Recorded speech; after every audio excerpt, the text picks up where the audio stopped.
understand Yeah. clearly sometimes who people are and why they are the way that they are. But I don't know a lot about this, the numbers and astrology and life charts and past and all that, but I do know that it does mean it says a lot about who you are, and it just. I'm very interested in it, and no, people don't want to be on my bad side. I can assure you of that, because whenever they're on my good side, you have a friend for life. You have somebody that will love you passionately, accept all of your good, your bad, your wrongs, your rights, and they'll be there for you. That's just who I am. Well, And if you get me on your side, you've done something. you know what? It's kind of funny because I believe you. And I've never doubted you. I feel like I've been team Peachy the whole time, okay?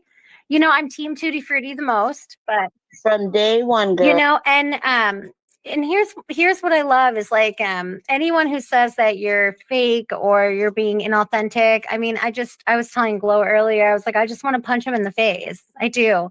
Because you're so authentic in this chart from what you've shared with me.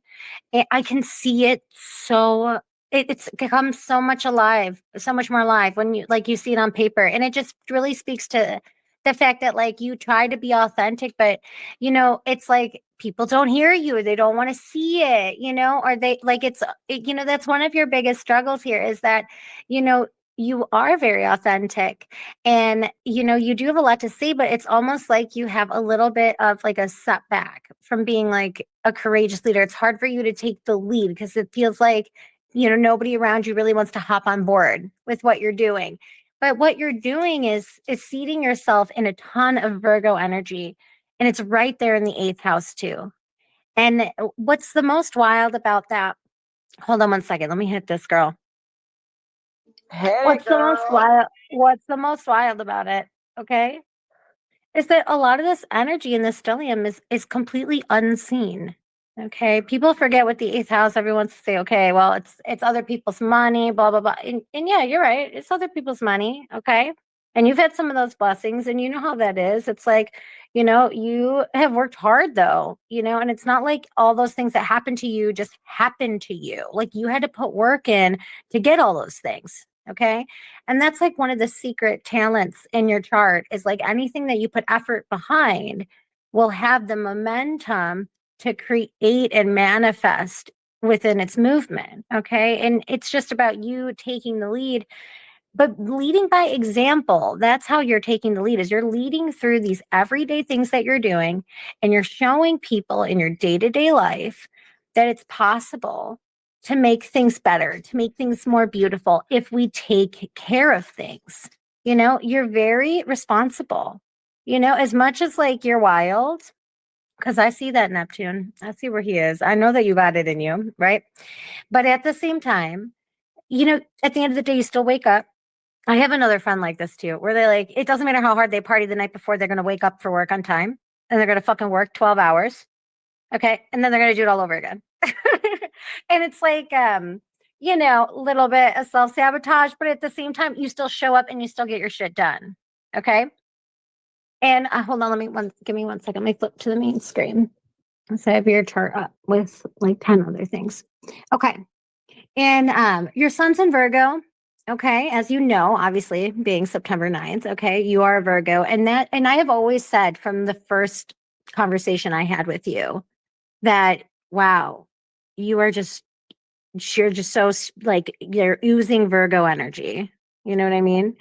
And like, it's funny because you have this heavy Virgo stellium. You know what I mean? But you hang out with a lot of this like water based energy, right? And yes, those energies do work, but the other reason why you hang out with a lot of people who are like Scorpios or Pisces or things like that is because all of this is sitting in that 8th house Scorpio energy. Okay.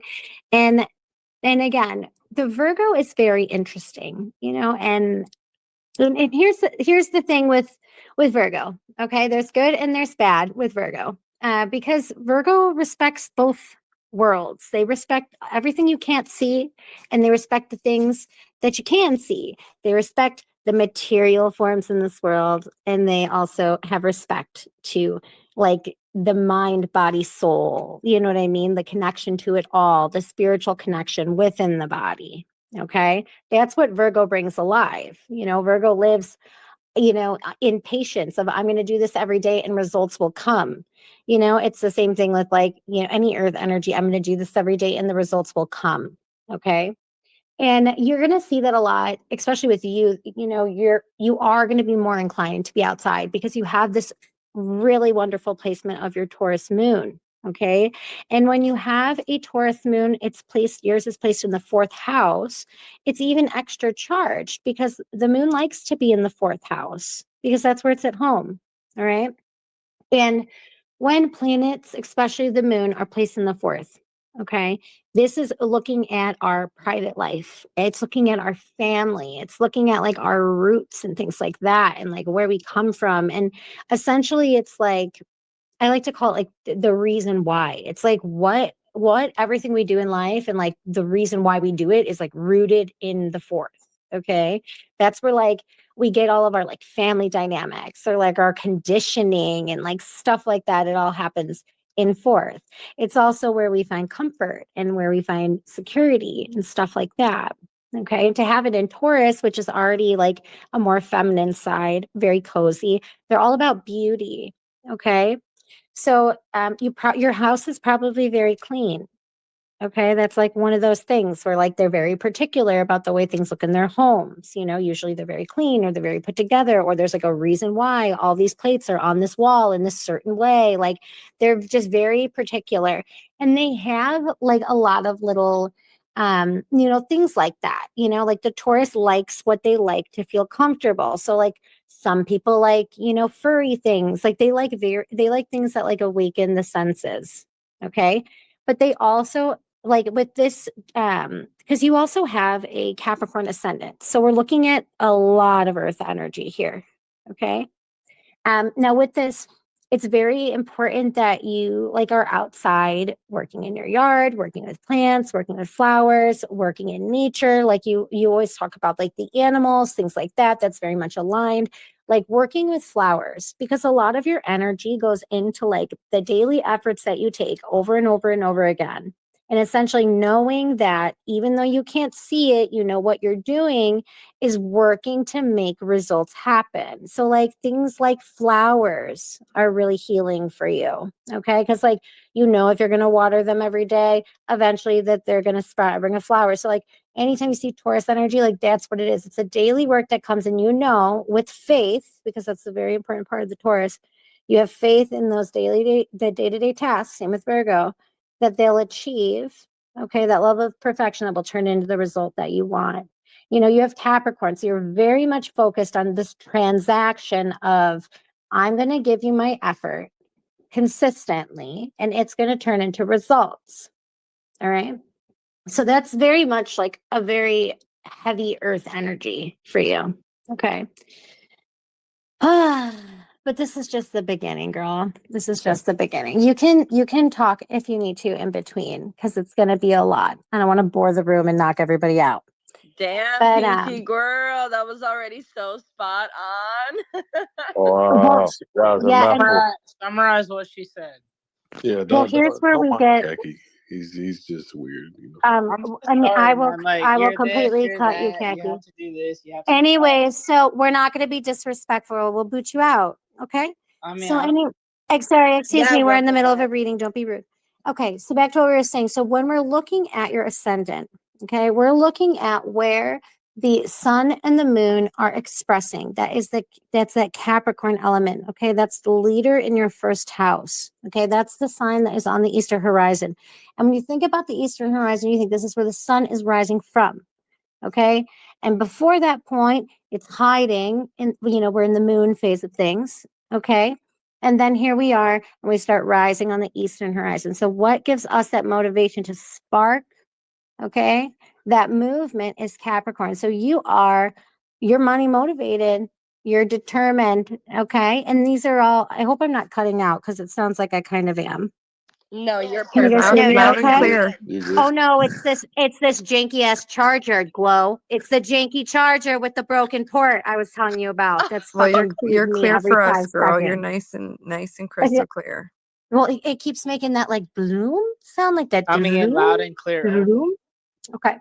All right.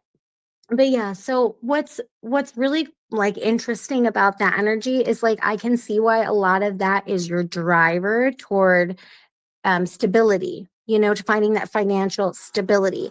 And you know what? You may not have had that your whole life because, like, you know, you do have, you know, a pretty strong like aspect here. You have the moon opposing, or sorry, you have the moon that is in square with Chiron. Or no, it's a opposition. Opposition. Here we go. Taurus moon opposition Chiron. Right. And with that too, that brings some wounds there. Okay. So what that could also mean too is like because you didn't have it growing up could be why it's such a focus for you. Okay. And you know, it's interesting the things that we learn, you know, in childhood that really set us up for this. Because like one thing that I did observe too is that like, you know, y- I'll wait to say that. Hold on. I'm gonna wait on that part. Hold please. I wrote a bunch of notes on you earlier. Give me 1 second. Let me see where I wrote about this one. It's crazy how she doesn't know me. She's never met me. I've never talked to her off of this app ever. She's probably known her the least amount of time of anyone. I She mean, just like, met her. Jesus. Hold on, there's a little, hold on, no, I was like going deep on this earlier. Now I'm high. Hold on, where am I going? Oh, yeah, because it was about your dad. I wanted to talk to you about the things you learned from your parents here. Give me 1 second.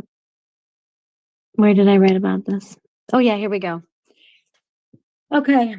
Yeah, this is about like all that Virgo energy. Okay. And so, like, where you get a lot of this drive from with this Capricorn. Okay. When I did the analysis earlier, because like you have such a stellium of the Virgo energy.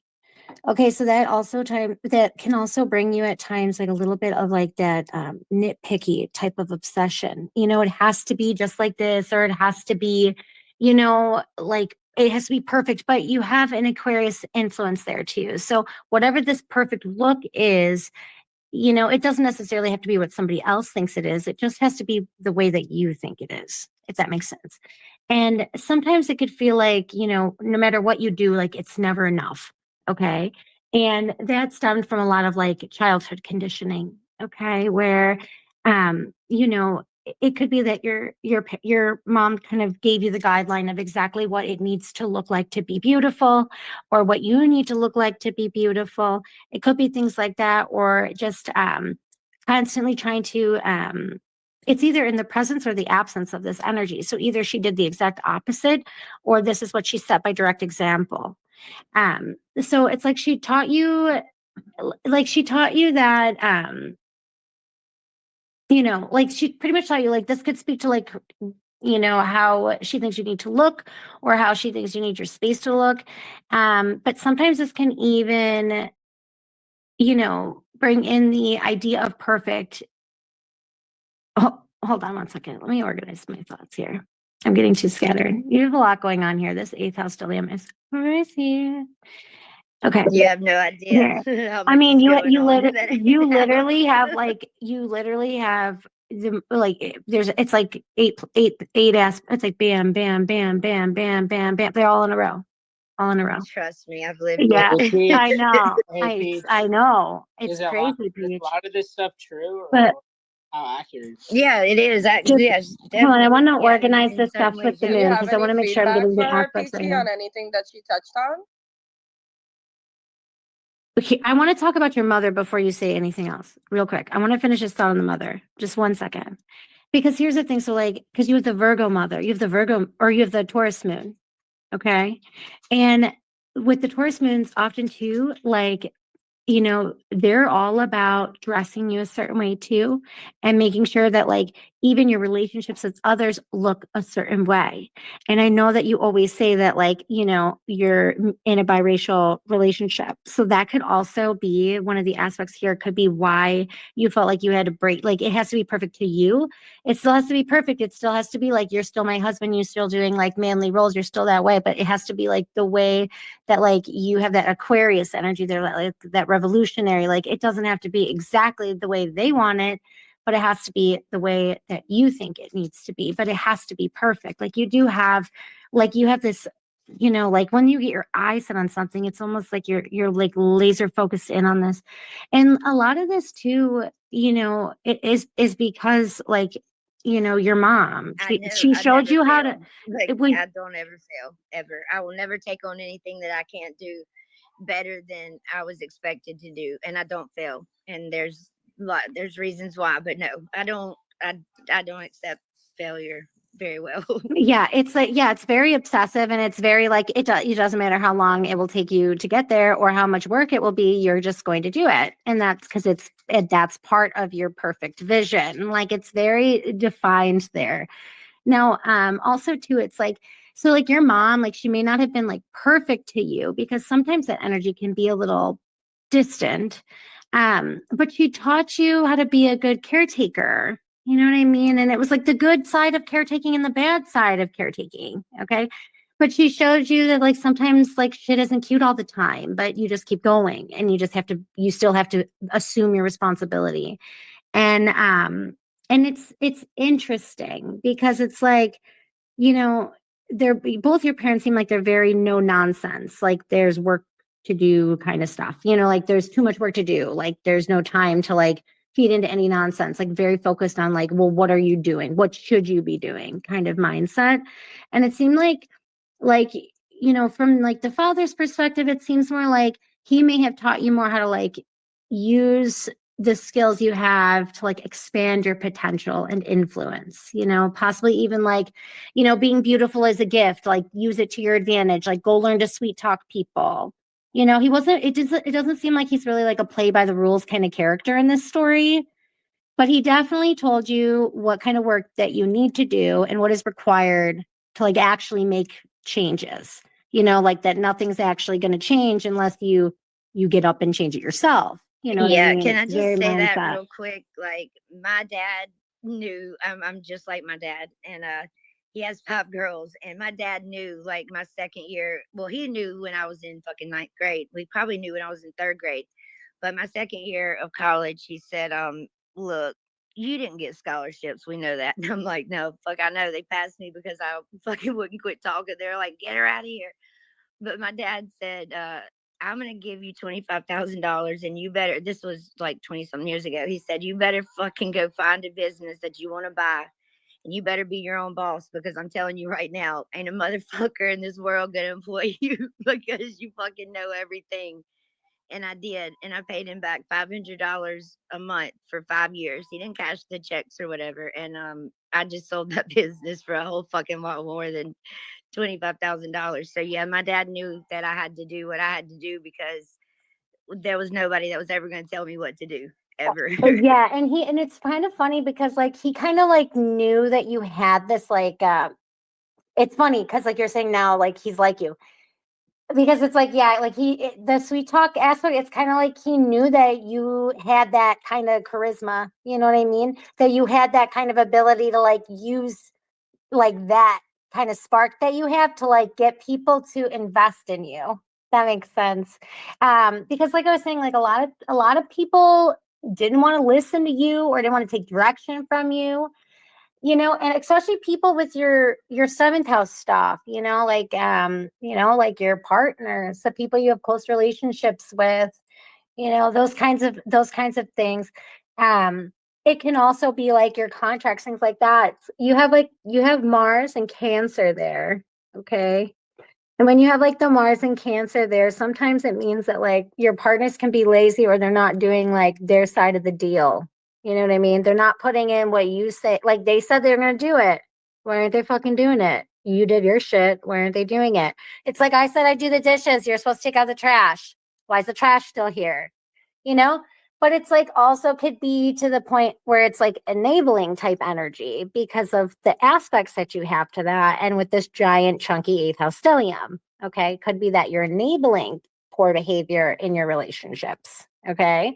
So just be mindful of that because like, you know, it kind of seems like you know how like even when you're out partying all the time, it's like there's always that one friend that you know, like if somebody passes out, like we're all gonna look to that person to give us guidance on like what the hell we're supposed to do next because everyone's scared and freaked out.